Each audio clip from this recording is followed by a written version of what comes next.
Hello po. Ah, magandang umaga po. Ngayon po ay Sunday. Happy Sunday. Kumusta po kayo?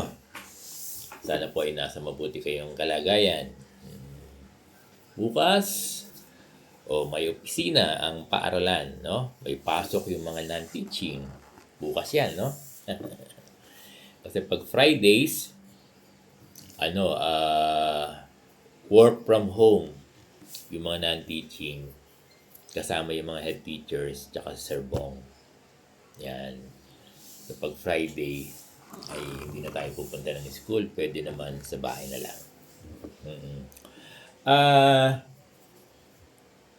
Usapang ECP pa rin.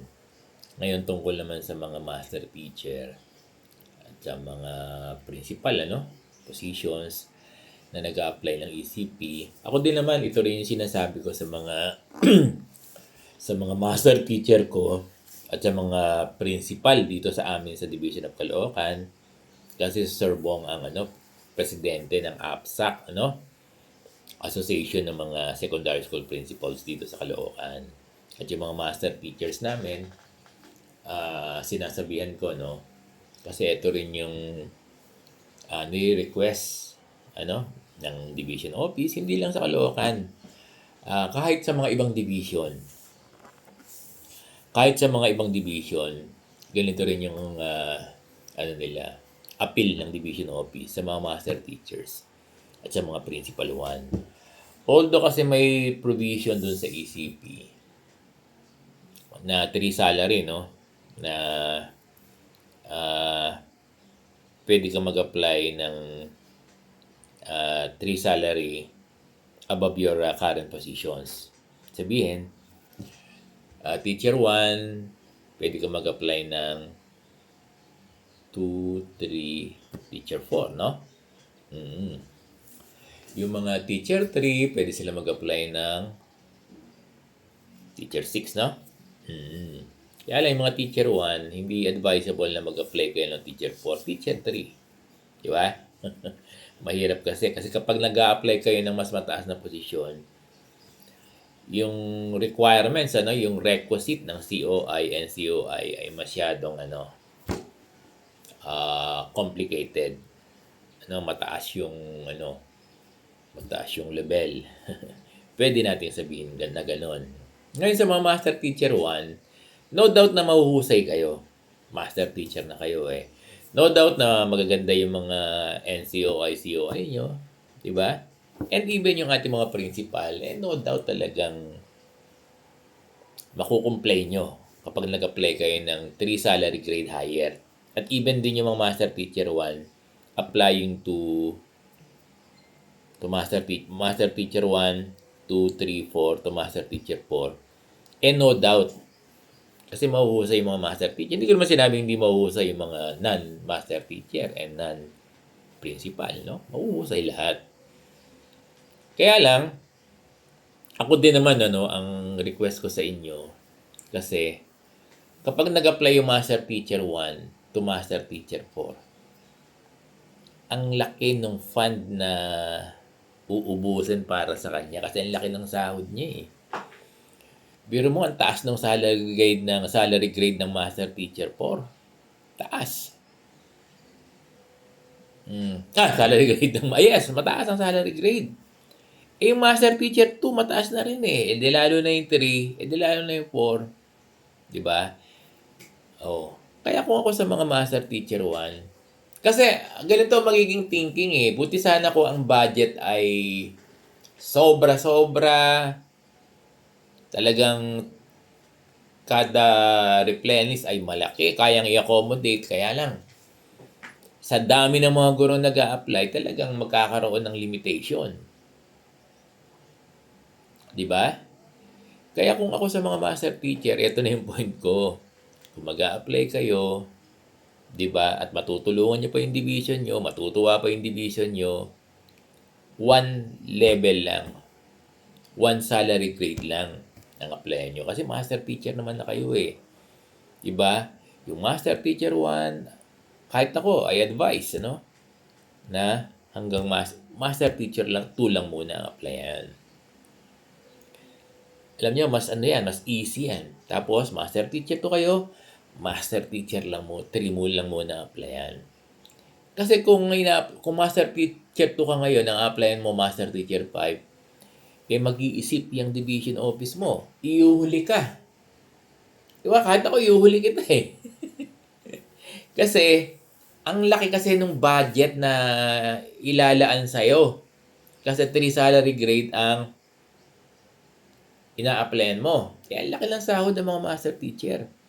May madideprive na teacher 3, 4, 5, 6. Sayang. 2 teacher 3 ang madideprive. O 3, no? Hindi ko lang alam computation. Pero ganun ang ganun ang concept.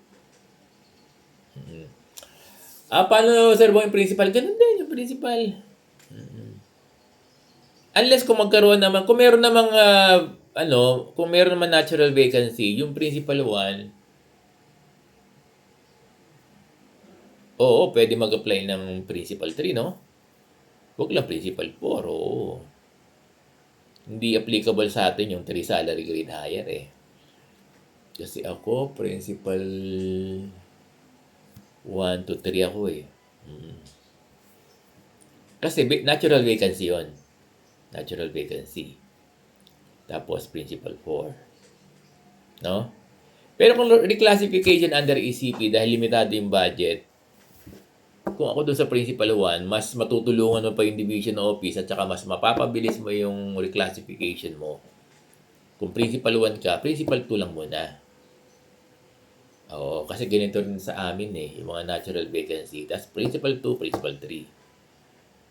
Oh, kaya principal 2, pwede kang principal 4, pwede naman siguro. Kaya lang reclassification dahil limitado budget, baka hindi ka baka ihuhuli ka. Pero kung natural vacancy, yung principal 2 pwede mag-principal 4 of course. Yung principal 1 pwede mag-principal 3. Kung natural vacancy. Yung mga principal 1, kung natural vacancy, wala namang problema. Kaya lang kung may mga limitations ng budget, isa-isa lang sana. Ganun din sa Master Teacher 1. Unless, kung talagang open yung budget, di ba? Sasabihin naman ng division office niyan, open yung budget, na yung principal 1, pwedeng principal 3, wala namang problema. Kaya lang, karamihan ng mga division office, kahit dito sa amin, nagsabi yung aming SDS na hanggat maaari, yung mga principal positions, isang step lang ang na-applyan sa reclassification. Kaya nagbago. Yung mga master teacher din, ako dito, yung mga master teacher ko sa Caloocan High School, may nag-apply ng master teacher 4.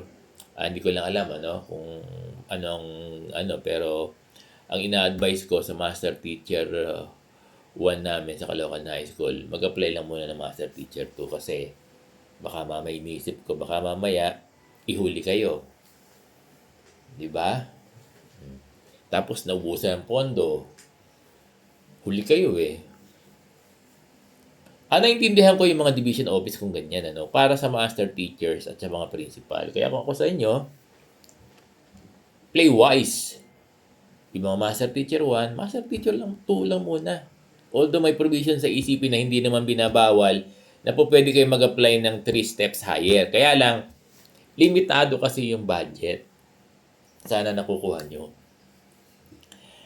Diba? Tsaka, siyempre, isipin ng division office, madideprive yung mga teacher 3, 4, 5, 6 na nag-a-apply na sana 4 ang mapapasok. Kinain mo lahat, isa na lang ang pumasok. Teacher 3, teacher 4. Yung budget. So, nakukuha ba? Kaya kung ako sa inyo, lalo na yung mga master teacher, lang, 1 salary grade lang ang applyan. Master teacher 1, master teacher 2. At sigurado matutuwa pa yung division nyo dyan. Di ba? Ito, master teacher 2 ang in-applyan. So, uunahin kayo. Ano ba yung sinasabi ko? Pero kung natural vacancy, walang problema kahit 3 salary grade higher. Pwede kayo dyan. Pag meron kayo nakitang natural vacancy, may nag-retire, may pumanaw, o naman may nag-resign, na ang position ay Principal 3, Principal 4, o Master Teacher 3, o Master Teacher 3 lang, Itong old pero ngayon, reclassification na yung 5 and 6 na. 4 and 5. So, may nag-get ba sa akin yung ating mga Master Teacher at yung ating mga Principal?